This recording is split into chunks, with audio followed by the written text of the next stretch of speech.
Imagine getting paid just for sharing your thoughts on products and services you use every day.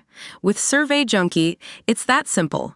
Click on the link in the video description to discover how you can start earning today by taking surveys. Vivid Sydney cancelled its drone show 20 before it was set to get underway on the closing night of this year's Light Festival. Spectators who braved the cold to flock to Circular Quay on Saturday night for the Love is in the Air show were furious after the shock announcement was made because of forecasted weather conditions. The show will not be rescheduled, as tonight marks the conclusion of Vivid Sydney 2024.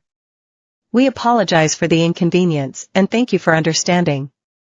Please be patient when exiting, the Post read. The show was set to commence at 9:10 p.m., but the notice, although timestamped at 8:43 p.m., was sent out on X at 8:52 p.m. and Facebook at 8:55 p.m.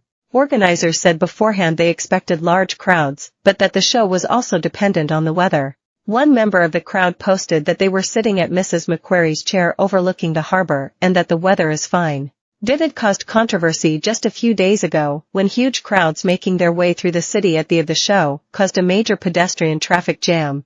Crowd members who had made the trek in for the drone show voiced their frustration online.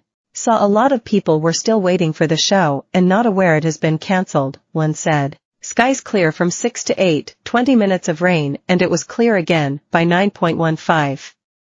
The crowds had already gathered, a bit of common sense and flexibility, and you could have either flown the drones early or 10 minutes late. I'm sure the hundreds of families wouldn't have cared. Waste their time, cancel it earlier, and let people find other stuff to do, a third said.